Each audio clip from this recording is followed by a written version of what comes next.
NASA wasn't looking for signs of life when it detected this.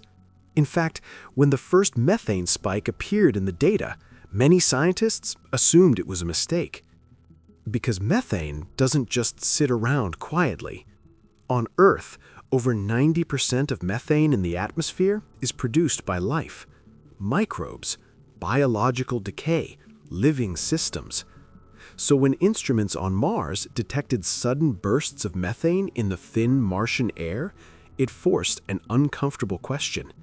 Why is methane appearing on a planet that's supposed to be dead? Mars was believed to be geologically quiet, cold, dry, stable. A world that lost its magnetic field billions of years ago. A world that lost its oceans. A world that lost its atmosphere. A dead planet. And yet, something is releasing methane. Not constantly, not evenly, but in sudden, unpredictable spikes. And that's what NASA didn't expect. When rover instruments began analyzing the Martian atmosphere, they were designed to measure chemical composition, carbon dioxide, nitrogen, trace gases. Methane wasn't supposed to be there in meaningful amounts. But then, the readings changed. A spike. Then it faded. Then another spike. Then nothing. These weren't massive amounts. We're talking parts per billion. But on Mars, even that is significant, because methane is unstable in the Martian atmosphere. Ultraviolet radiation from the sun should destroy it relatively quickly, within a few hundred years. Which means, if methane is present today, something is producing it now, not millions of years ago. Now. And that changes everything. Before these detections, Mars was categorized as geologically inactive. No active volcanoes, no plate tectonics like Earth, minimal internal heat. So where would methane come from? There are only a few possible explanations, and none of them are simple. On Earth, methane can be produced through geological processes. One of them is called serpentinization. This happens when water interacts with certain types of rock deep underground, producing hydrogen and methane as byproducts. If something similar is happening beneath the surface of Mars, that would mean Mars isn't as geologically dead as we thought. It would suggest internal chemical reactions still occurring below ground. But there's a problem. We haven't observed active hydrothermal systems on Mars. We haven't confirmed liquid water interacting with rock in the present day. And the methane spikes don't appear steady.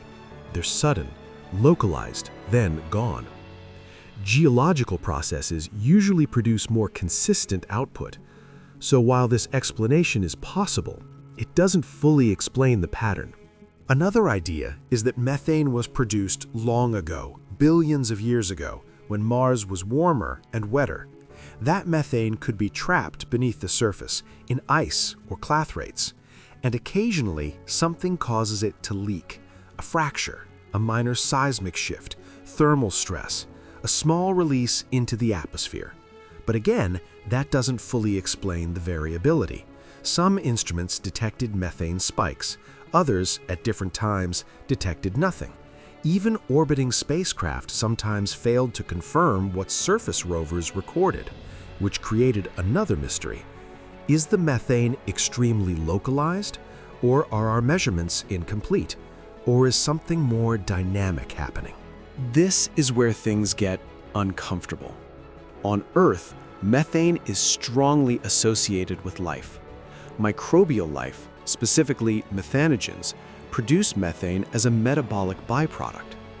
These microbes thrive in extreme environments, deep underground, in volcanic systems, in oxygen-poor conditions, conditions that once existed on Mars and might still exist underground. If microbial life exists beneath the Martian surface, protected from radiation, it could theoretically produce methane, small amounts, intermittently, just like what we're observing.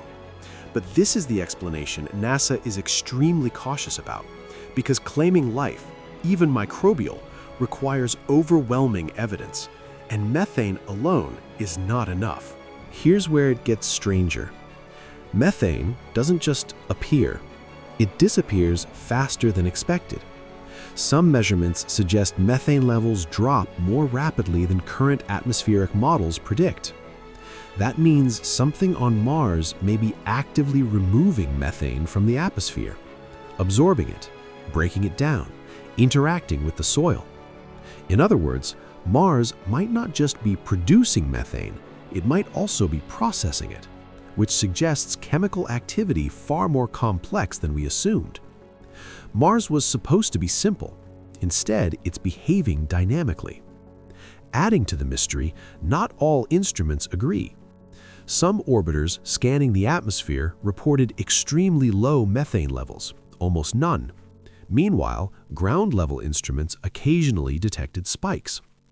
That suggests the methane might be localized near the surface, possibly released from specific regions, possibly diluted before reaching higher altitudes.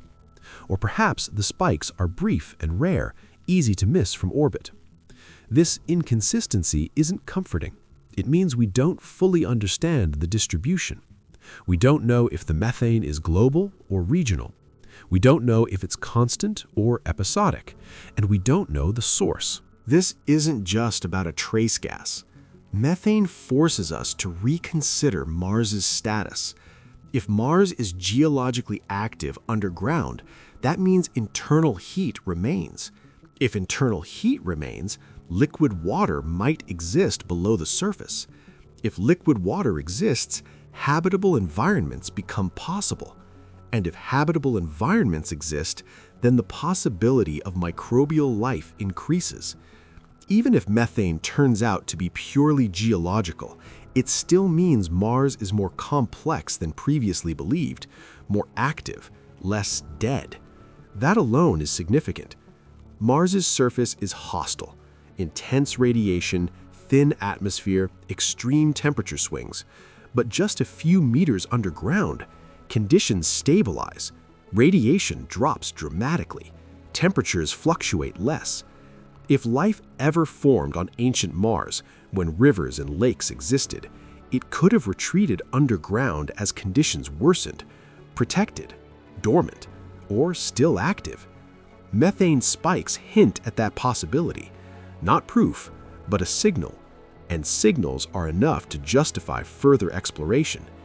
Mars exploration was designed around geology and climate history, understanding why Mars lost its atmosphere, why it lost its magnetic field, why it dried up. Methane complicates that narrative. It introduces present-day activity into a story that was supposed to be ancient.